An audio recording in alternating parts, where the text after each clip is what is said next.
In the 1980s, children in South Korea were abducted from the streets, vagrants were rounded up, and those deemed unseemly were hidden away. Police officers seized these individuals, loaded them into vans, and transported them to the brothers' welfare home. Inside this facility, detainees were subjected to severe beatings, abuse, forced labor, and sexual violence.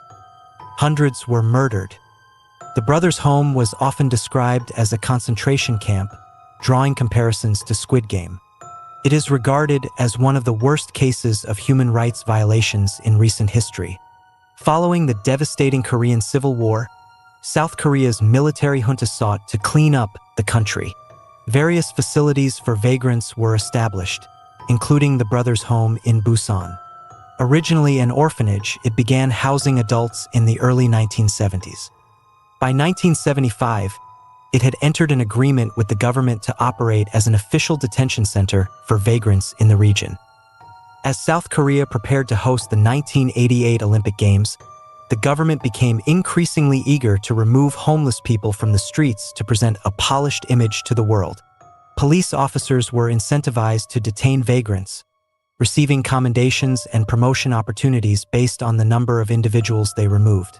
Predictably, this led to the wrongful detention of countless people. Children walking home from school, individuals lost in malls, or those waiting for family members were picked up indiscriminately.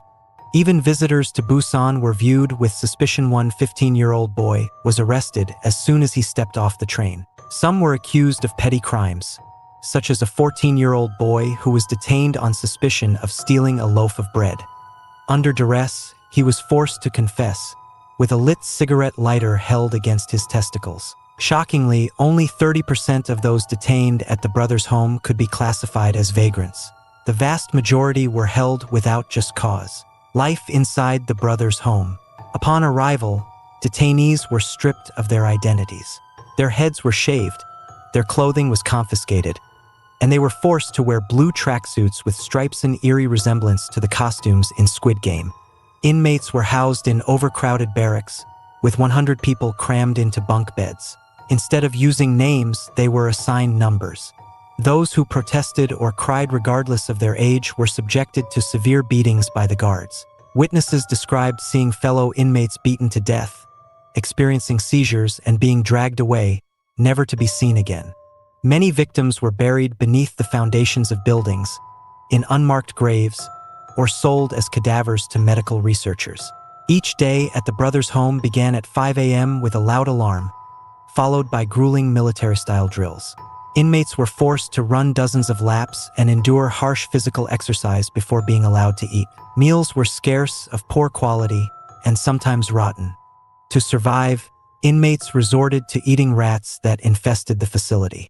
Much of their time was spent in forced labor. They worked in factories producing fishing rods, constructed new barracks, or labored on farms all without pay.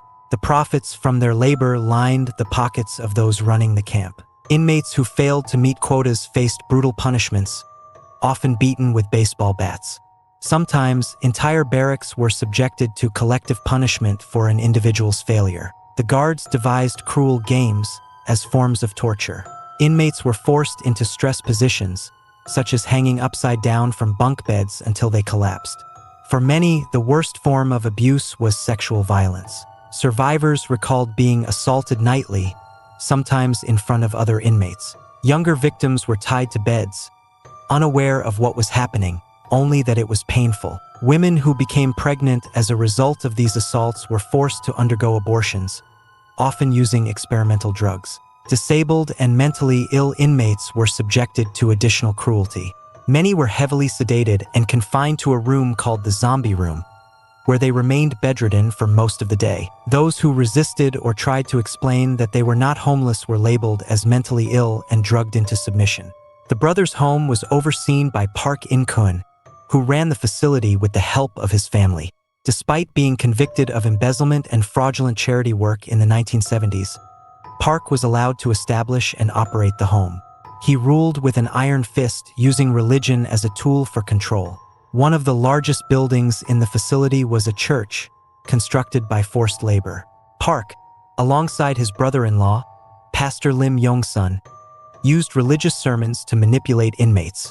Before each sermon, Park held public trials, where prisoners were forced to confess their supposed sins. On occasion, he would don boxing gloves and use the accused as human punching bags before handing them over to Lim for further humiliation.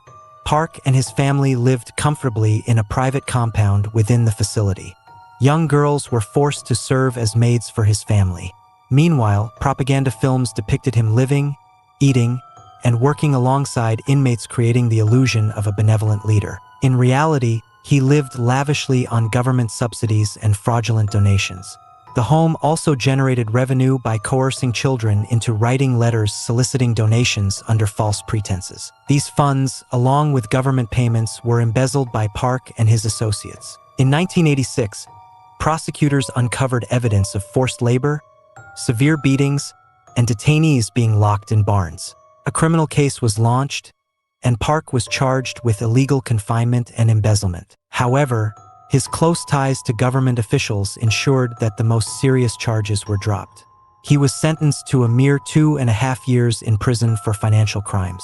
After serving his short sentence, Park rebranded the brothers' home and continued his operations. He expanded his wealth by investing in property in Australia, using funds embezzled from the facility. Over the years, nearly 40,000 people were victimized at the brothers' home. The official death toll stands at 650, though many suspect the true number is far higher. Decades later, the horrors of the brothers' home began to surface, thanks to one brave survivor, Han Jong-won. At just 9 years old, he and his sister were taken to the facility. His sister, after attempting to escape, was drugged and confined to the psychiatric ward. Han witnessed beatings, torture, and death firsthand. In 2012, he staged a one-man protest outside the Korean National Assembly. Over time, more survivors joined him, and their encampment lasted for 3 years. Han documented the atrocities through graphic drawings, exposing the extent of the abuse.